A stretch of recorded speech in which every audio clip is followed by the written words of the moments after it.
The day I realized my neighbor had quietly taken 8 feet of my backyard, I stood there for a long minute, just staring at a brand new fence that absolutely did not belong where it was. The strange part wasn't that someone built a fence. People build fences all the time. The strange part was that the fence was sitting deep inside my property, and the man who built it was acting like it had always been there. And the moment he shrugged and closed his front door in my face, that was the moment I decided something. If he wanted to pretend that strip of land wasn't mine anymore, then I was going to use it in a way he'd never forget. Now, to understand how this whole thing started, you need to picture the neighborhood. I live in a quiet part of Dayton, Ohio, in a neighborhood that was built sometime in the late 70s. Nothing fancy, just modest houses, wide streets, a lot of old trees, and the kind of place where people wave when they drive by, even if they don't know your name. I bought my house 11 years ago, back when I was newly divorced and trying to start over. It wasn't huge, but it had character. White siding, a small wooden porch out front, and the best part, a backyard that was wider than most on the block. The lot sat on a slight corner angle, so the back stretched farther than people expected. And for the entire time I lived there, the backyard had always been open, no fences, just grass and a row of old maple trees running along the back property line like a natural border someone planted decades ago. The previous owner, an older guy named Walter, told me once while we were signing paperwork that he never liked fences. Fences make people think they're enemies, he'd said with a laugh. So the yard stayed open. My yard blended into the yard behind it. The maple trees marked the line, but nobody really thought about it. For 11 years that worked perfectly. Kids from down the street sometimes chased baseballs across the grass. My dog used to run lazy circles out there in the evenings. In the fall, those maples turned bright red and covered everything in leaves. It felt peaceful. Then last spring the house behind mine sold. The old owner had passed away, and about a month later a young couple moved in. Late 20s, maybe early 30s at most. Their names were Tyler and Ashley. And from the very first week, they were the renovation type. You know, the kind. Within days there were trucks outside their place every morning. Roofers, painters, landscapers. The house got new siding, a new roof, new windows, and what looked like about $20,000 worth of landscaping in the span of 2 weeks. At first I figured they were just excited first-time homeowners. I didn't blame them. But then the fence truck showed up. It was a big fencing company van pulling a trailer stacked with fresh cedar panels and metal brackets. I remember watching the crew unload everything while I was drinking coffee at my kitchen window. I didn't think much of it. Plenty of people want privacy fences. The crew worked all day. You could hear the rhythmic thud of post-hole diggers and power drills echoing down the street. By late afternoon, those tall wooden panels started going up one after another. And by sunset, a brand new privacy fence ran across the entire back section of Tyler and Ashley's yard. Except something about it felt off. At first I couldn't explain it. It was just this quiet little feeling in the back of my mind as I stood on my porch looking toward the maple trees. The fence looked closer to my house than it should have been. Now, perspective can play tricks on you. Angles change when new structures go up, so I brushed the thought aside that night. But the next morning, curiosity got the better of me. I walked out into the backyard with a tape measure. There was a specific spot I knew well, the corner maple tree. When I bought the house, the survey paperwork mentioned that tree because it sat almost exactly on the property line. According to the documents, the distance from my back porch corner to that tree should have been right around 30 feet. So I hooked the tape measure and walked it back toward the new fence. 22 feet. I measured again. 22 feet. I stood there staring at the numbers while the morning wind rustled the maple leaves above me. 8 feet. 8 feet of my yard was now sitting on the other side of their brand new fence. Now maybe it was a mistake. Construction crews make mistakes. Stakes get moved. Measurements get misread. So I walked around to their front door and knocked. Tyler answered. Tall guy, athletic build, the kind of person who always looks like he just finished a workout. I smiled and kept my tone friendly. Hey man, I said. I think there might be a little issue with that new fence in the back. He tilted his head slightly. What kind of issue? It looks like it might have been built a few feet inside my property line. He didn't look worried. He didn't even look curious. Instead, he leaned casually against the doorframe and said something that would end up shaping everything that came next. Our contractor followed the survey stakes. I nodded slowly. Okay, do you happen to have a copy of the survey? He shook his head. Not on me. Then he added with a quick shrug. But those guys know what they're doing. I glanced past him toward the hallway, where I could hear Ashley moving around inside the house. Would you mind double-checking with them before they finish the last section? I asked, just to be safe. He crossed his arms. Well, the job's already paid for. Another shrug, and honestly, the fence looks great where it is. That was the moment the conversation shifted. Not angry, not loud, just dismissive, like the subject wasn't worth the effort. I stood there for another second, letting the silence stretch between us. Then I nodded. All right, I said calmly. I'll look into it. He gave a quick smile. Sounds good, and closed the door. I walked back to my yard, stood near the maple tree again, and looked at that fence cutting across the grass, like a line drawn by someone who assumed nobody would question it. That afternoon, I made a phone call. 2 days later, a professional land surveyor named Carl showed up with a tripod, measuring rods, and a clipboard thick with paperwork. And that's when things got very interesting. Carl showed up early that Wednesday morning in a dusty pickup truck that looked like it had been driving around property lines for the last 30 years. Gray beard, sunburned neck, ball cap that said Midwest Survey Services. The kind of guy who didn't say much at first, but clearly knew exactly what he was doing. He stepped out, looked around the yard, and gave a slow nod. Nice lot, he said. Thanks, I replied. Hopefully still mine. He chuckled under his breath like he'd heard that sentence 1,000 times. Carl spent the next 3 hours walking every inch of the property.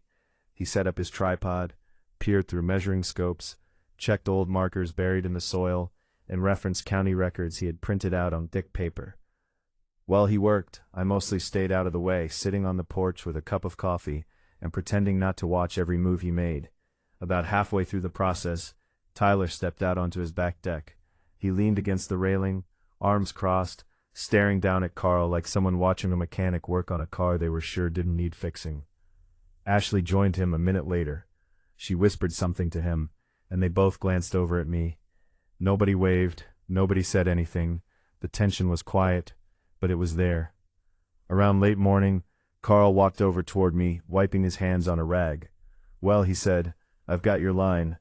My stomach tightened a little, and he pointed toward the fence. You were right. Not close, not a little, right? Then he grabbed a bundle of bright orange flags from the truck. Carl started placing them in the ground one by one, moving in a straight line across the back of the yard. Every single flag landed several feet in front of the new fence. When he finished, the line of orange markers sat about 8 feet inside Tyler and Ashley's enclosed yard. Carl stepped back, looked at the line, and nodded. Textbook, he said. I walked out there and just stood for a second, taking it in. 8 feet of my land completely sealed off behind their brand new fence. I asked Carl to send me the official survey documents, and before he left, I snapped about a dozen photos showing the flags lined up perfectly along the real property boundary. Then I emailed everything to Tyler. Photos, survey, a short message. Hey Tyler, I had the property surveyed today. Looks like the fence ended up about 8 feet inside my lot. Attached are the measurements. Let me know when you want to talk about moving it. That felt fair, professional, reasonable. 3 days passed, no response. For days, nothing. A week later, I knocked on their door again. This time, Ashley answered. She looked slightly uncomfortable when she saw me. Hey, she said. Hi, I replied. Is Tyler around? She hesitated for a moment, then called over her shoulder. Tyler, it's the neighbor. He walked into the hallway a few seconds later. Same casual expression, same relaxed posture. I explained what the survey showed and asked if he'd had a chance to look at the email. Oh yeah, he said. That was it. Just oh yeah. So I asked. He rubbed the back of his neck. Look man, he said, moving that fence is going to cost a lot of money. I waited. He continued. The company already finished the job. The posts are set in concrete and everything. Another pause. Then he delivered the sentence that honestly still makes me laugh when I think about it. You still have plenty of yard. Are you seriously suggesting I give you 8 feet of my property? He shrugged like it was the most normal idea in the world. Fences end up a little off sometimes. That was the moment the conversation stopped being a misunderstanding. It became a choice, and he had just made his. I I looked at him for a long second. He held the same indifferent expression. Then he gave a little half smile and said, "Anyway, we're pretty busy right now." And he closed the door just like that. Now I'll admit something, for the rest of that afternoon, I was furious. Not yelling furious, not break something furious, just that slow, simmering kind of anger that sits quietly in your chest while your brain starts turning over possibilities. I walked out into the yard again and stared at the fence. On the other side of it, Tyler's new landscaping was pristine. Fresh sod, stone edging, a brand new wooden deck attached to the back of their house. They'd spent a fortune making that yard look nice, and 8 feet of my grass was sitting right in the middle of it. That evening, I opened up the county property records online. I pulled up the parcel map, zoomed in and zoomed in further, and there it was. That narrow strip of land behind their fence, still legally attached to my lot number, which meant something important. The fence didn't change ownership. The land was still mine, and according to the local ordinances, a property owner had the right to install structures, landscaping, or improvements on their own land, even if access was inconvenient. I leaned back in my chair slowly. An idea started forming. At first it was just a small thought. Then it started getting bigger and funnier and a little bit poetic. The next morning I called a landscaping company. The owner's name was Miguel.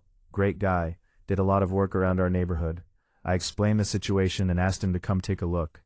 When he arrived that afternoon, we walked around the side of Tyler's house where the fence connected to the property line. Miguel studied the orange survey flags still stuck in the ground. Then he looked at the fence panels sitting well behind them. "That's not even close." "Nope." He rubbed his chin. "So what are you thinking?" I pointed to the strip of land between the flags and the fence. "I want to install something here." He raised an eyebrow. "What kind of something?" "Planter boxes." "Planter boxes. Big ones." Miguel smiled slowly. "How big?" 4 feet tall, I said, and running the entire length of the property line. Now he was starting to understand. "And what are we planting in them?" I looked back at the fence. "Bamboo." Miguel burst out laughing. "Oh man," he said, "that's evil." Completely legal though, very legal. We stood there for another moment, imagining it. A thick wall of fast-growing bamboo rising directly inside Tyler's expensive backyard, blocking his view, stealing his sunlight, right on top of land he had decided wasn't worth returning. Miguel scratched his beard. "When do you want to start?" "Next week." So the following Monday morning, a landscaping truck pulled up in front of my house with a small excavator on a trailer and a bed full of lumber and steel posts.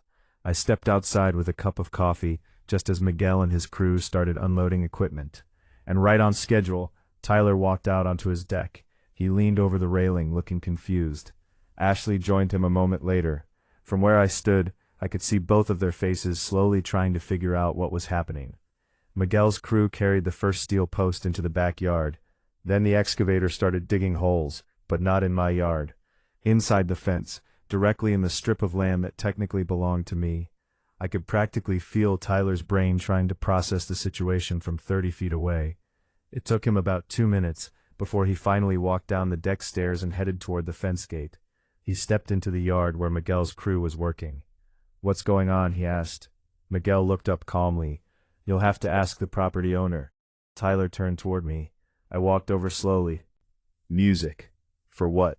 "A structure on my property." He pointed at the fence behind him. "That's my yard." I pointed at the music, orange survey flags still lined across the grass. "That's my land." For the first time since this whole thing started, Tyler, music, didn't have a quick answer. He just stood there staring at the flags, then at the holes being dug along the line. And suddenly, the reality of the situation began settling in. The land he had claimed as part of his backyard was about to become something very different. Tyler stood there, music, for a few seconds watching Miguel's crew work, and I could see the gears turning in his head. The excavator, music, had already dug 3 holes, each about 2 feet wide, and deep enough that you couldn't see the bottom from where we stood. One of the guys was lowering a thick steel post into the first one, while another guy mixed concrete in a wheelbarrow. Tyler finally looked back at me. "You can't just build stuff in my yard," he said. I didn't raise my voice. I didn't get sarcastic. I just pointed again at the line of bright orange flags. "It's not your yard." He glanced at them again. And I could see that moment when someone realizes they might have pushed a situation a little too far, but they're not quite ready to admit it yet. Ashley had walked down from the deck by then. She stood a few steps behind him, arms folded, watching the whole thing with that tight expression people get when they're trying to stay polite but the stress is starting to leak out. "What exactly are you building?" she asked. "Planters," I said. Tyler frowned. "Planters?" "Yep." Miguel looked up from the hole he was checking and added helpfully large ones. The crew continued working like the conversation wasn't even happening. Post number 1 went in, concrete poured, then post number 2, then 3. Tyler watched every second of it. Eventually he sighed and shook his head. "This is ridiculous," he muttered. Then he turned and walked back toward his house, but the work didn't stop. For the next 2 days, Miguel's crew installed 12 heavy steel posts in a perfectly straight line along the survey markers. Each one was sunk deep into concrete, so they weren't going anywhere. By the end of the second day, the posts formed a long frame stretching across the entire 8-foot strip of land. That's when the wooden planter boxes went in. They were solid things, thick cedar boards, reinforced corners 4 feet tall and nearly 3 feet wide. When they were finished and filled with soil, they looked less like garden boxes and more like a raised wall running across the property line. Tyler came outside again while the crew was filling the last box with soil. He didn't say anything this time. He just watched. Miguel planted the bamboo that afternoon. Fast-growing clumping bamboo, the kind landscapers use when someone wants instant privacy. At first it didn't look like much. Just clusters of green stalks about 4 or 5 feet tall, with thin leaves fluttering in the breeze. Tyler stood on his deck again while it was happening. The whole scene probably looked confusing at that stage. A row of planters, some plants, nothing dramatic. But bamboo grows fast, really fast. And over the next few weeks, those plants began doing exactly what bamboo does best. They shot upward. New stalks appeared almost overnight. The leaves thickened. The green wall became denser day by day. By the middle of the summer, the bamboo was already pushing 7 feet tall. By August, it had passed 8. From my yard, it looked beautiful, a lush swaying screen of green that rustled softly whenever the wind passed through. From Tyler's deck, it looked like a jungle wall sitting about 6 feet away from his patio furniture. The change to his backyard happened gradually, but once you noticed it, you couldn't unsee it. The sunlight that used to reach his deck in the afternoon started disappearing earlier and earlier. The fancy landscaping he'd installed along the fence line ended up in permanent shade. His once wide-open view across the yards behind us had been replaced with a dense wall of bamboo leaves. Sometimes when I sat on my porch in the evenings, I could hear them talking out there, not shouting, just frustrated conversations drifting through the air. At one point, I heard Tyler say, "This is insane." Ashley replied quietly, "Well, we did build the fence." That comment hung in the air for a long time. About 3 weeks after the bamboo reached full height, Tyler knocked on my door. I had a feeling that moment was coming. When I opened the door, he looked different than the last time we'd spoken. Less confident, more tired. "Hey," he said. "Hey." He shifted his weight awkwardly. "Can we talk for a minute?" We stepped out onto the porch. He glanced toward the backyard like the bamboo might somehow hear him. "That stuff you planted," he said. "It's kind of ruining the yard." I nodded slowly. "It's on my land." "I know," he said quickly. He ran a hand through his hair. "But it's blocking all the sun. The deck barely gets any light now." I didn't say anything. He continued, "And the plants we put in along the fence are dying." I leaned against the porch railing. "That sounds frustrating." He looked at me for a second, probably trying to figure out whether I was being sarcastic. Then he sighed again. "Look," he said, "would you consider taking the planters out?" There it was, the question we both knew would eventually arrive. I let the silence stretch just long enough to make the moment uncomfortable. Then I said calmly, "Maybe." His eyes lifted slightly. "Really?" "Sure," I said, "if the fence moves." He stared at me. "You mean back to the survey line?" "Exactly." Another long pause. He looked out toward the backyard again, probably imagining the cost, the hassle, the call to the fence company. Finally he nodded. "Okay," he said quietly. 2 weeks later, the same fencing company returned.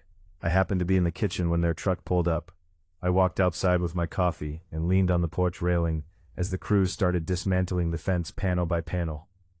The posts that had once been sunk proudly into Tyler's new yard were pulled out of the ground one after another. Concrete cracked. The fence slowly crept backward until it reached the exact line where Carl's orange flags had once stood. It took them almost a full day. By the time they finished, the new fence sat perfectly on the property boundary, exactly where it should have been in the first place. The next morning, Miguel came back with his crew. Removing the planters was a lot faster than installing them. They emptied the soil, lifted the boxes onto the truck, and carefully dug up the bamboo clusters to replant somewhere else. Within a few hours, the 8-foot strip of land was open again. Sunlight poured across Tyler's deck. The shadow disappeared, and my backyard quietly gained back 8 feet of grass that had never stopped belonging to me. Tyler and I still live next to each other. We wave sometimes when we're both outside. We're polite, but we're not friends. And every once in a while when I mow the lawn, I reach the edge of that property line, and I can't help glancing at the fence. Perfectly straight, perfectly placed, exactly 8 feet farther back than where it used to be. Now here's the part I'm curious about. Some of my friends say what I did was justified, that if someone tries to take advantage of you like that, they deserve whatever consequences come their way. Others say the bamboo wall was petty, that I should have handled it differently. So I'm honestly curious what you think. If someone built a fence 8 feet into your property and then shrugged it off like it didn't matter, what would you have done? Would you have fought it the same way, or would you have taken a different route? Let me know in the comments. I read every one of them, and trust me, neighborhood stories like this always spark some interesting debates.